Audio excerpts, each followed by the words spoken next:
que mes parents ont venu acheter une maison là. En 1924. Hein. Mon papa était au chemin de fer, il était aiguilleur, mais mes parents sont jurassiens. Ma famille est du Jura. Mon papa était nommé ici dans les Vosges, alors il a acheté la maison de Monsieur Coutret. Voilà, nous étions 7 enfants. On faisait un grand jardin, on faisait les légumes, on avait 2 vaches, des cochons, des lapins, des poules, on avait tout ce qu'il fallait.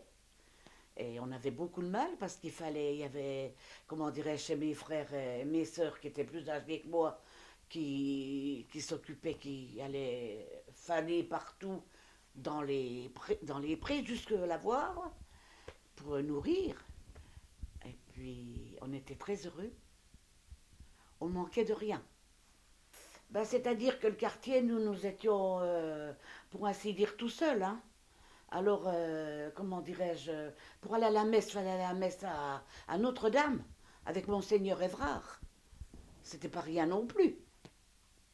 Et puis, on a été un laps de temps à aller au catéchisme à Épinal, mais c'était tellement loin que Monseigneur Évrard, il s'est occupé le patron de l'usine de Lagos avait donné une grande salle au Solserre, là, dans la grande maison Chenal, ce qu'on appelait, et on allait au catéchisme là, avec l'abbé Catel. Il n'y avait pas de voiture, il n'y avait rien. Il n'y avait que le boulanger qui venait, mais les voitures étaient très très rares. Ça me fait rire parce que les routes, elles n'étaient pas goudronnées, c'était tout blanc. Vous savez? Eh oui, on était très heureux. Nous n'avions pas l'électricité, mais on avait des beaux abat-jours, des belles lampes à pétrole. À pétrole. Ah oui. L'électricité est arrivée en 40, après que les Allemands étaient là. Hein. Nous allions à la maternelle au Solserre, et puis après nous allions chez Madame Babel jusqu'à 7 ans. Et une fois 7 ans, il fallait aller à l'école rue de Nancy. On n'était plus autorisé à aller au Solserre. À 7 ans, il fallait aller à l'école rue de Nancy, à pied, 4 fois par jour. Et on ne manquait jamais. Et on n'était jamais en retard. La maîtresse disait toujours, ce sont les plus loin qui sont toujours les premiers. Et ce qu'il y avait, c'est que nous avions le Décoville, le petit train qui venait, donc, on y passait devant où on allait rue de Nancy, et on le guettait.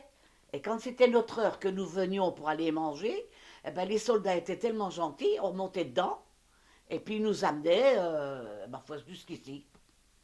C'était très bien. Ouais. Quand nous sommes arrivés ici, le quartier était agricole. Par exemple, nous, les gosses, le matin, des fois quand ils déjeunaient, regardaient, hein, de l'autre côté de la route, là, de la route de Chaussée, c'était les parcs. Hein, vous aviez vers le plus, où il y a le Val-Robintan, c'était le parc Michel, où il y a le golfe, vers le golfe Bantan, c'était le parc Marollier. C'était toutes des terres. Vous aviez les cités rue du Couarail et en bas de la falaise, je veux dire, pour le site de Lagos. Et par la suite, ça a énormément évolué. Hein, il y a eu des tas de constructions, il y a eu donc le lotissement, le Vallon. Au départ, il y a eu un quartier qu'ils ont appelé aussi le hameau du Solserre, et puis alors toutes les constructions, quoi. Pour nous qui venions d'un village, ça ne nous a pas changé, si vous aimez mieux. Hein, on a considéré ça comme un village, avec son évolution. On n'a jamais été gênés, nous, ici, si vous aimez mieux.